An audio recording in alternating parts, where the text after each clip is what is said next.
अरस्तु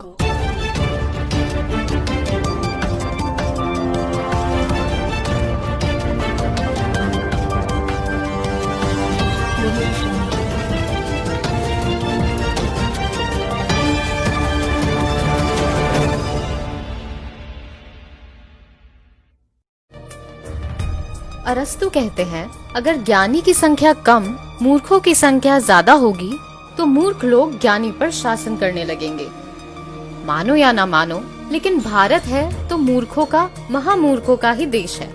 आपको ये बात भले ही अटपटी लगे, लेकिन अकाट्य तथ्य तो यही साबित करते हैं कि भारत बकायदा एक मूर्ख प्रधान देश है। भारत यदि मूर्खों का देश ना होता तो 130 करोड़ लोग वाले इस देश में कैसे एक आदमी लाखों का सूट बूट पहनकर कहता है कि मैं गरीब हूँ और जनता उसे गरीब मान भी लेती है।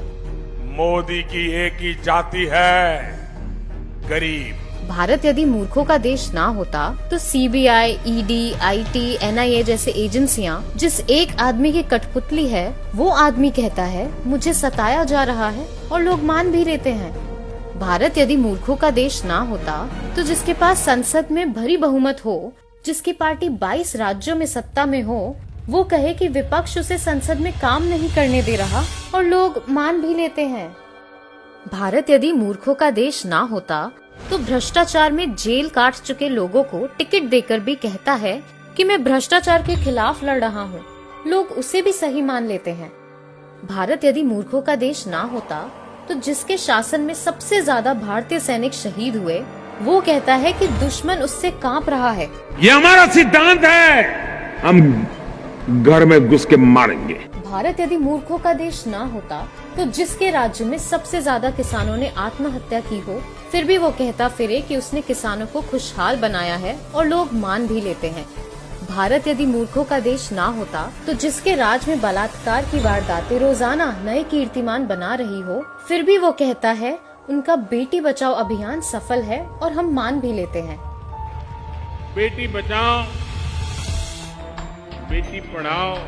काला बाजारी को खत्म करने का दावा करके नोटबंदी करने वाला छोटी बड़ी लाखों भारतीय कंपनियां बंद कराकर 2.5 करोड़ भारतीयों को बेरोजगार करके कहता है नोटबंदी सफल रही और लोग मान भी लेते हैं।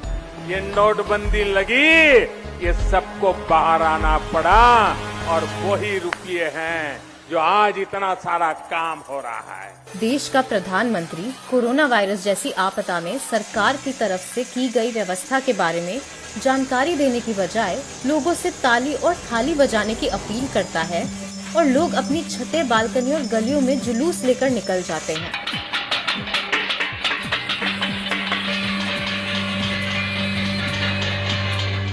मूर्खों को धर्म, जात, गोत्र, खाप, आस्था, राष्ट्रवाद, जाति आधारित नफरत जैसे तोहफे हमेशा से बेहद पसंद आते हैं। मोदी जी, आप दिल्ली में चुनाव जीतिए, नहीं तो मर जाएंगे मोदी जी।